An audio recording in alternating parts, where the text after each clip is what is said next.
O consumo da carne de cordeiro no Brasil é baixo porque o preço é alto ou o preço é alto porque o consumo é baixo? Hoje vamos falar dos maiores desafios da carne de cordeiro no Brasil. Mas antes, se você faz parte desse setor, não deixe de se inscrever no canal e espalhar essa mensagem para o máximo de pessoas que vocês conhecerem. Me ajudem a disseminar a cultura de consumo da carne de cordeiro no Brasil.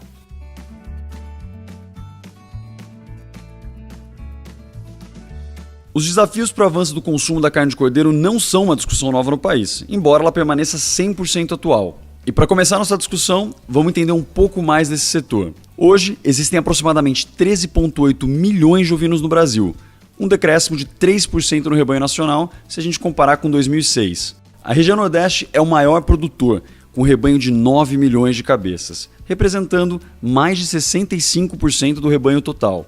Como comparativo, o rebanho na região Sudeste não chega nem a 500 mil cabeças.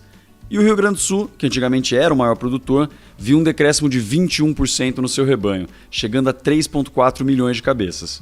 Embora haja uma queda no rebanho total, como a gente viu, a comercialização de ovinos ela cresceu quase 50% e o valor comercializado chegou a mais de 641 milhões de reais em 2017. Por último, o consumo da carne de cordeiro estagnou na média de 1 kg por habitante por ano. Isso é um desastre se a gente compara, por exemplo, com a carne bovina, que são 35 quilos por habitante por ano. E para vocês entenderem a dificuldade desse setor, hoje eu vou enumerar os 7 principais desafios da ovinocultura no Brasil. O primeiro deles é a desinformação, e ela é nítida nesse mercado. Faltam estudos e os que existem divergem as informações. Por exemplo, você tem um estudo que fala que o Brasil depende 97% da carne uruguaia para o cordeiro. Já outro estudo que diz que aqui a gente importa menos de 7% da carne uruguaia.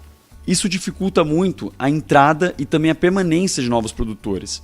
Por quê? Porque para profissionalizar qualquer segmento, a base de dados e informação de mercado é fundamental para o sucesso do produtor e da própria empresa. A solução é valorizar as empresas de pesquisa e também incentivar para que elas trabalhem a ovinocultura como um dos seus principais focos. O segundo desafio é a união, a integração de toda a cadeia produtiva. É preciso organizar os produtores no campo, otimizando os resultados e auxiliando-os também a reduzir custo, a ganhar padrão e qualidade. Se houver essa união, eu garanto para vocês que a nossa atividade vai evoluir, assim como foi feito na Nova Zelândia. Os mesmos produtores criaram, em conjunto, tecnologia e padrão de produção. E eu não estou falando só de cooperativa ou associações e tal. Eu falo realmente em dar voz a todos aqueles que atuam no campo, no dia a dia, sem burocracia, mas sim de uma forma jovem e inovadora. Já o terceiro desafio se refere no alinhamento entre a oferta e a demanda, que hoje não existe. É isso que causa aquela variação de preço no cordeiro e dificulta a consolidação dele no mercado. É preciso fazer com que o produtor coloque foco também na entre-safra, tentando sempre dar regularidade e estabilidade para o preço. Essa alta variação do preço ela prejudica toda a cadeia, porque o frigorífico ele não consegue absorver a oferta na entre-safra e o distribuidor não consegue repassar esse valor. Então vai gerar uma ruptura lá para o cliente final. E essa irregularidade leva o cordeiro a ser visto como um produto supérfluo ou sazonal. O quarto desafio, que é o que eu mais costumo falar nos meus vídeos, é a ausência de cultura de consumo da carne de cordeiro no Brasil. A maioria das pessoas nem sabe que tem outro corte além da paleta, do pernil e do carré. E muitas confundem o cabrito com o cordeiro, que já é outra espécie de animal. Outro argumento do baixo consumo da carne de cordeiro, e talvez aí o mais polêmico, é que ela é mais cara que as demais carnes. Porém, e agora sendo muito franco com vocês, com o crescimento da carne premium, hoje se você for numa casa de carne nobre, por exemplo, você consegue encontrar preços de cordeiro mais acessíveis do que da própria carne bovina. E mesmo assim, o cordeiro continua sendo o menos vendido. Mas é o quinto desafio que parece não ter solução, que é a indústria frigorífica. Existem poucos frigoríficos especializados em ovinos, porque a maioria deles prefere suínos, bovinos e aves. Porque é lá que está o volume. Vamos pegar um exemplo para ficar mais fácil. Imagina que tem um cordeiro em pé pesando 40 quilos e o rendimento dele de carcaça seja de 42% mais ou menos e com 78% de rendimento líquido. Isso daria por volta de 13 quilos de carne. Se o frigorífico precisa de 24 toneladas de carne para diluir os custos, então seriam necessários 1.832 animais por mês. E quem é do mercado sabe, hoje é muito difícil ter esse volume de cordeiro no país com padrão.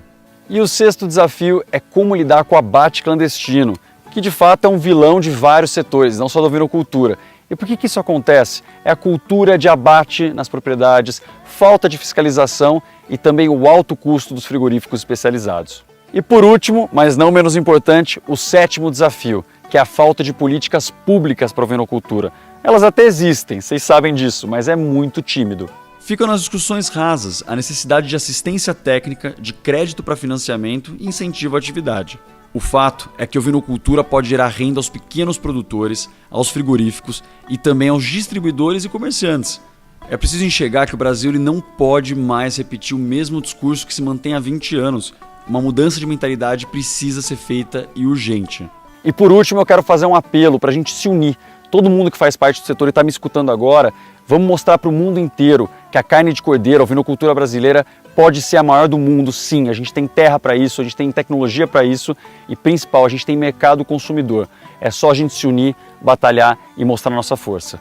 Vamos fazer da ovinocultura a maior força da pecuária brasileira. Obrigado e a gente se vê na próxima.